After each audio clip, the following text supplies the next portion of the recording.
Hello, and welcome back to another episode of Critical Reactions with your host, Bryan. We're going to be continuing on with this week's theme of non rock, non metal stuff, and we are going to be checking out John Zorn. His name has popped up quite a bit in the past couple of months. I believe he's worked with Mike Patton, and he's produced for some other groups. I think maybe he's engineered. Um, I don't know. But today we're going to be checking out his solo stuff. And I've heard that it's some really funky jazz. So we got some recommendations coming in from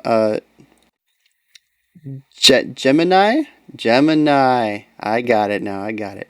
Nikita Corriton, B.L. Fisher, and Jonathan Henderson. And across the board, everybody says that the Naked City album is where we should be starting. So, I guess let's get into some of this. We're going to start with track one from the Naked City. I figure that's a good place to start. And it's called Batman, so I don't think you can really go wrong with that. Alright, let's see what this guy's got in store for us.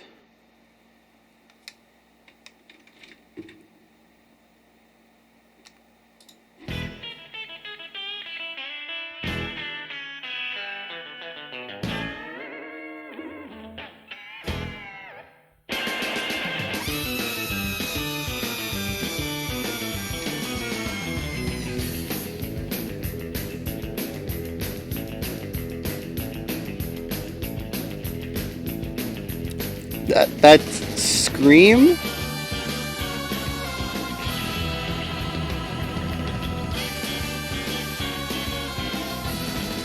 Really love the way the drums and bass are lining up on this.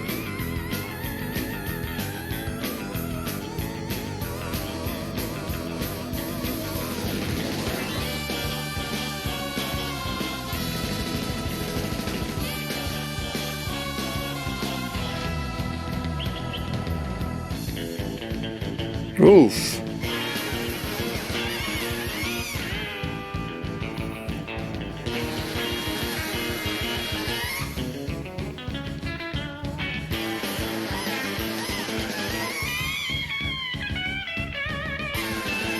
Yeah, so we're not actually changing time signatures. We're just changing time feels during those sections.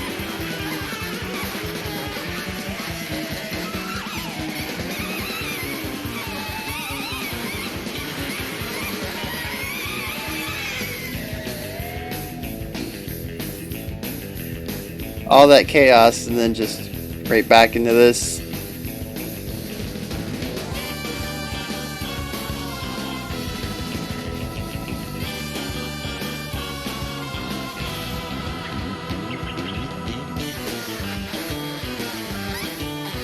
Alright, playing with expectations a bit.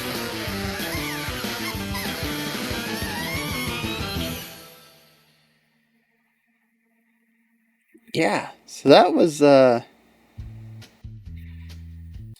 short and sweet and wild, and I think we gotta check out another one.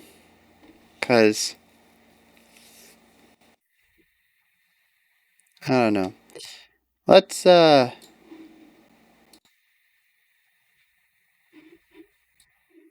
let's this one's track 6. This one's called Reanimator. Uh his tracks are short, like he has some 15-second songs. This is wild.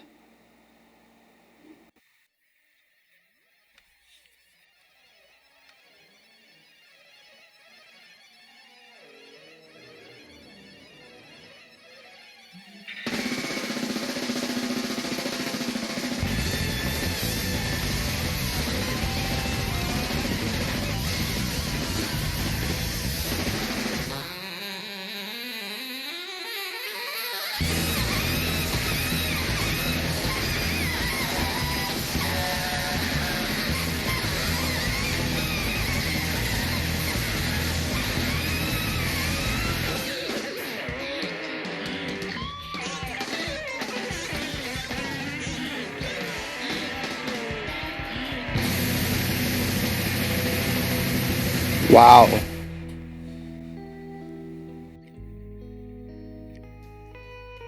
I've heard the intro to this sound a lot.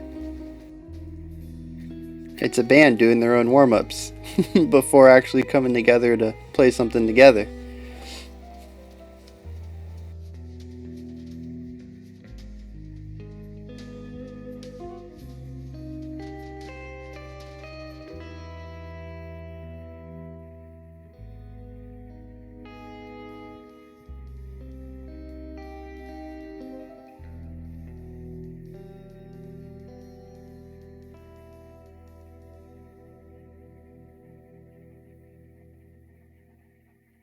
Wait, is that it?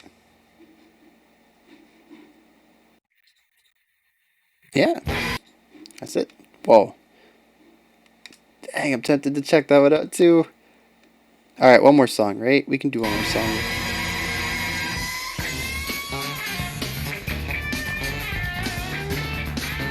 I'm glad I did.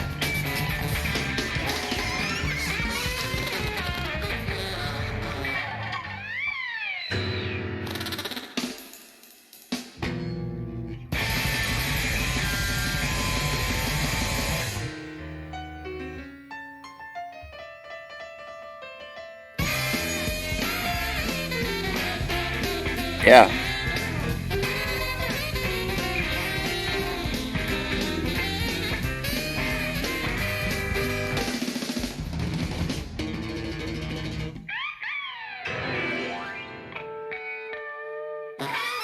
No, he did not.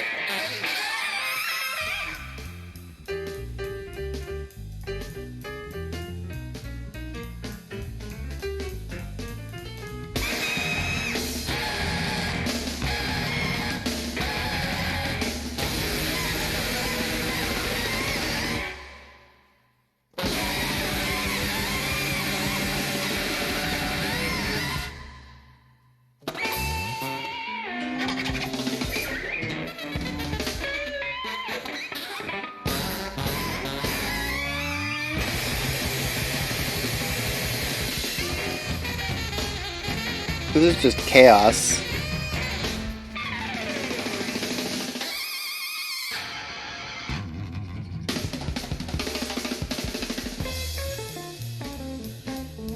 The thing is I really dig these sections because he writes some very clean jazz.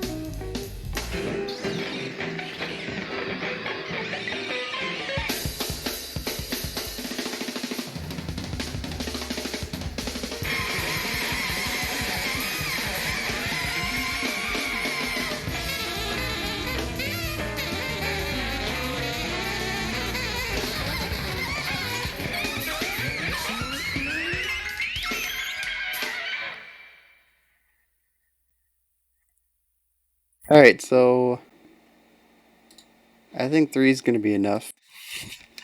I think I got a pretty good idea of this dude right here. Um, so what I really like is he has this great ability to put emotions into music, or not even really emotions, more like concepts, ideas. So with the Batman song, we had uh, a song that kind of had the feeling of the '60s campy Batman TV show. Um, it had a little bit of that groovy like bass heaviness that was in a lot of the background music, especially during the fight scenes of that show. Um, but then it also devolved into bits of chaos, which could very well be the fight scenes or when Batman and Robin get captured or whatever, and they got like a shark with laser beams pointed at them, and they're about to die, and they just they that quick thinking gets them out of the situation, stuff like that. Um, like I can see so much of the Batman show just listening to this track. It's kind of wild how he encapsulates the visual medium in his music.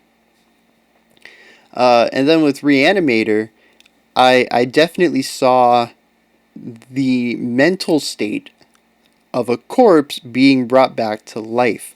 and a lot of that was the chaos and just unrelenting, firing of synapses coming, getting going back again, the engine getting started out of nowhere, where the brain's been dormant before. Um, and then, the silence after that, as after the body has been reanimated, just trying to figure out where to go from here. That song just kind of takes place from the mind and perspective of the zombie, the reanimated corpse.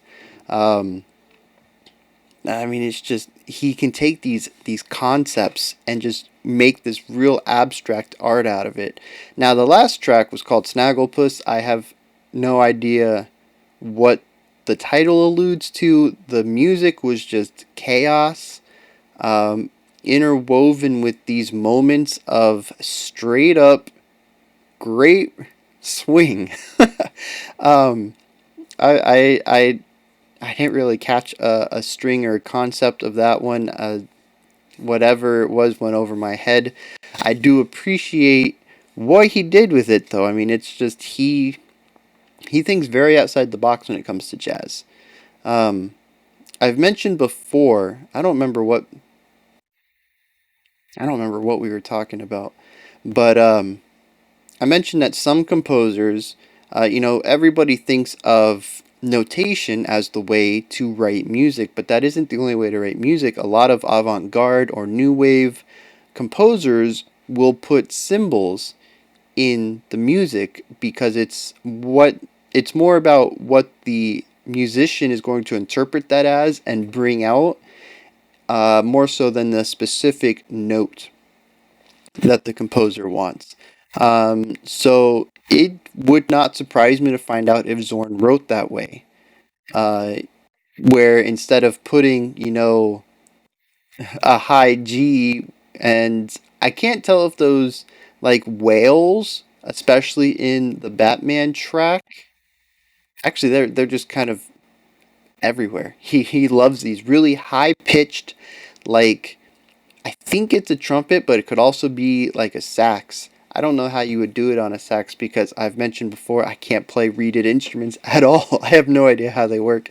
But like on a trumpet, you would kind of push the valves halfway down instead of all the way, and just kind of do like this released and then half, and like warbling between those, and you get these like screamy sounds. Um, he could play a high G, and then put like a vibrato line after it to denotate what he wants. But he could also just put a picture of a guy screaming, with a note stem on it, um, somewhere above the register, and just kind of have the performer play what they think that sounds like. And I think that's a lot of what his writing is. That isn't to say he can't write the other way. Like I said in the last track, he has some really good swing sections that, for the most part, are seem to be more composed than the more chaotic sections. I think there's a lot of improv in his chaos, because I mentioned at the beginning of the track. I think it was the beginning of Reanimator that I've heard that chaos before. It's a warm up room or a band room or whatever, before the conductor has brought everybody together, when everybody's doing their own personal warm ups. They're getting their muscles ready. Your drummers are doing their warm ups. Your woodwind and brass players are just kind of warming their lips up, warming their fingers up, and they're going through their own personal warm up exercises. Everybody's got their own personal warm up exercise, and it is just chaos. Everybody's doing their own thing. Sometimes you might have people talking, if they feel like they're warmed up, or maybe they're putting their instrument together and they're chit chatting with the guy next to them while they're doing that too.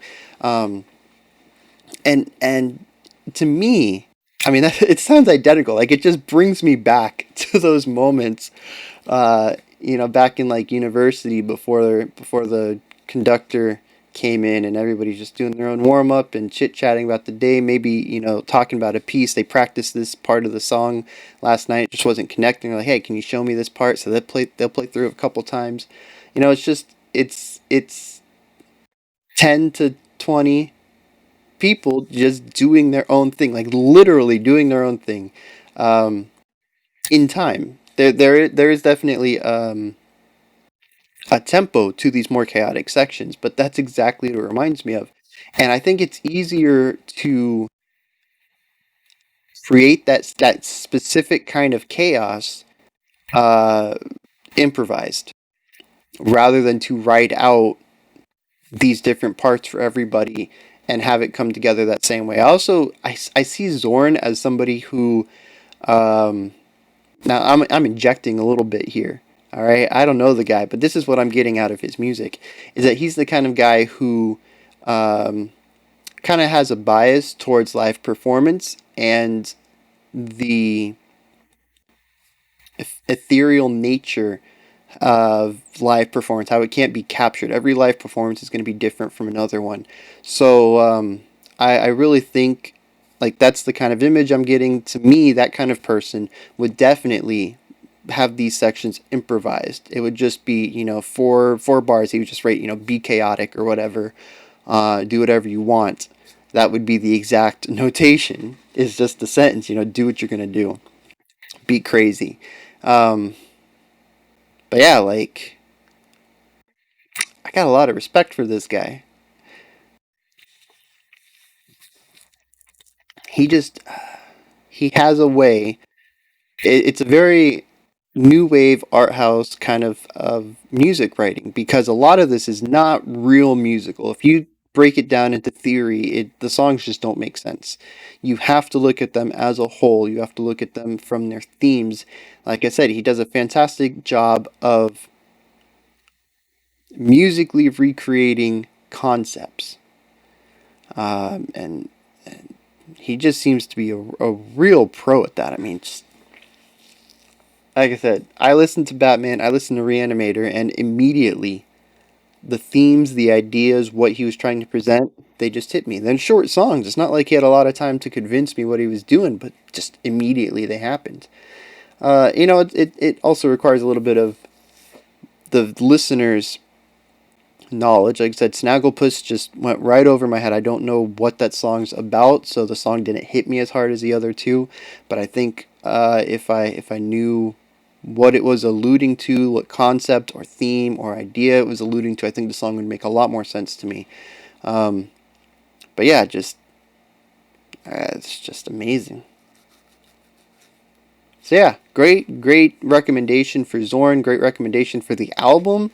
Um, it's like a 57-minute album, which is, a little. I mean, it's kind of like right in the middle as far as jazz goes. We can have some really long jazz albums, uh, and we can have some really short jazz albums too. I think in hours it's all right. It's not too long. It's not too short. But I'm going to be checking it out. All right, that's an hour of my time. I think is going to be well worth it. The playlist, if you guys want to check it out, is going to be in the description. Like I said, some of these songs are 15 and 20 seconds long, and I'm real interested to find out what he's doing for, not even a minute, not even half a minute. Just boggles my mind. I can't even imagine what kind of insanity he's going to be up to on those. So yeah, this is where you guys come in though. Hit me up in the comments. Let me know what you thought. If there's any other Zorn I should check out. Um, I don't know what other genres he's done. Like I said earlier, I remember seeing in the comments he's worked with rock and metal bands, but I don't know if he's actually produced any rock and metal himself, composed it, played it. But his jazz side is more than enough for me to get into. If there's, more interesting stuff out there outside of Naked City, you guys should let me know. While you're down there in the comments, make sure you like, subscribe, and ring the bell. All three of those things help me out immensely. We're so close to 10K. So that'll be pretty cool to hit soon. Uh, Patreon and Twitter links are in the description if either of those things interest you. I do put up some interesting things on Twitter, and Patreon is where you get to vote on, what themes we do and what bands we check out. So check those out. Check those links out if they interest you, and I'll be back Actually, right after this one, we have a Patreon picks today. Otherwise, I'll be back tomorrow with the penultimate episode of the non-metal week, and that'll be at 5 p.m. Eastern Standard Time, 9 p.m. UTC, as usual. All right, so yeah, that's about it. You guys stay safe out there and have a fantastic morning, afternoon, or evening whenever you choose to watch my videos.